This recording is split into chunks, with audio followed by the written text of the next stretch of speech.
সময় কোরআনের বাতি বন্ধ করতে তুমি পারবে না, পারবে না, পারবে না। বরঞ্চ আমরা জীবন দেওয়ার জন্য তৈরি, জীবন অন টাইম দিতে পারবো। কারণ ভারত বলেছেন, সেই ছাত্র গাদা, সেই ছাত্র ব্যাকুপ যে ভাষা বুঝে না, এক সপ্তাহ আগে যদি পোস্ট আউট করা হয়, সেই ব্যাকুপ যদি প্রশ্নের উত্তর না দিতে পারে, তার মতো ব্যাকুপ নির্বুত আর দুনিয়াতে থাকতে পারে না। আজ থেকে 1400 বছর পূর্বে আয়াত নাযিল করে দিয়েছেন, কুল্লু নাফসিন যায়িকাতুল মাউত, মৃত্যুবরণ তোমাকে করতেই হবে। কাজেই মুসলমান নেতার গোলামি করে, তারা পাল্টা গোলামি করে, নাস্তিকদের গোলামি করে, ভারতের দালালি করে বাংলার জমিনে বেঁচে থাকতে চাই না। তুই দালালি করতে হয়, কোরআনের দালালি করো, বিশ্বনবীর দালালি করে জীবন বিলিয়ে দাও, তোমার নামটা স্বর্ণাক্ষরে ইতিহাসে লেখা থাকবে। কথা বলেন ঠিক কিনা? ঠিক।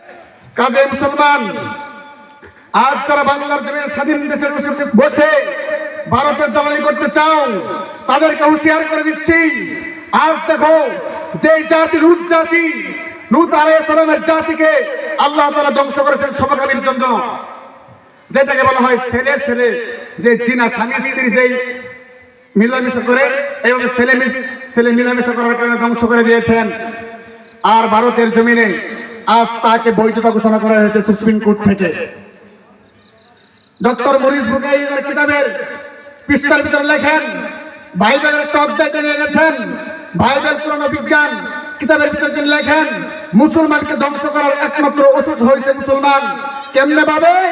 যে আমার ঘর থেকে যদি চুরি করতে হয়, একজন চুরের চিন্তা করতে হবে, এর ঘরে চুরি করবো, কোথায় টাকা রাখছে আগে জানা দরকার, চুরের জানতে হবে, তারপরে চুরের টিম সাজাইতে হবে, চুরের লুকভাও করতে হবে, চুরের অনেক সময় লাগবে। কিন্তু চোর যদি ঘরে থাকে, সেই টাকা চুরি করতে মুহূর্তের মতো সময় লাগে না।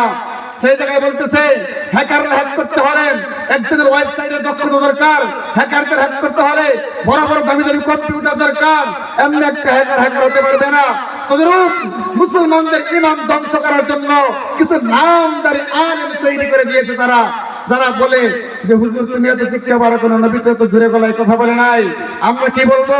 নবী যখন মিম্বারে খুতবা দিতেন, মিম্বার থরথর করে কাঁপতে থাকতো, সেই হাদিসের ব্যাখ্যা তুমি কি করবা আজ বলো? চাকরির ব্যাপারে কথা বলো না, ক্ষমতা চলে যাবে কথা বলো না। তোমার যদি আল্লাহ তাআলা ইজ্জত খাইতে চায়, আল্লাহ তো বলেছেন, ওয়া তু'ইজ্জু মান তাশা ওয়া তুযিল্লু মান তাশা বিয়াদিকাল খায়র ইন্নাকা আলা কুল্লি শাইইন কাদির।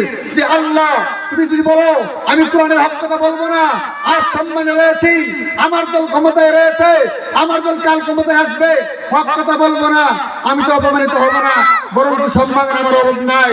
দেখাও, আল্লাহ বলেন, ওয়া তু'ইজ্জু মান তাশা ওয়া তুযিল্লু মান তাশা বিয়াদিকাল খায়র ইন্নাকা আলা কুল্লি শাইইন কাদির। তোমাকে যদি আল্লাহ বিয়াদত করতে চায়, তোমাকে নারীর অপবাদ দেওয়া বিয়াদত করতে পারে। তোমার সম্মানকে আল্লাহ খাইতে চায়, তোমাকে একটা সাধারণ কারণে এবং পচাইবে, তোমার জাতির সামনে মুখ দেখাইতে পারবে না।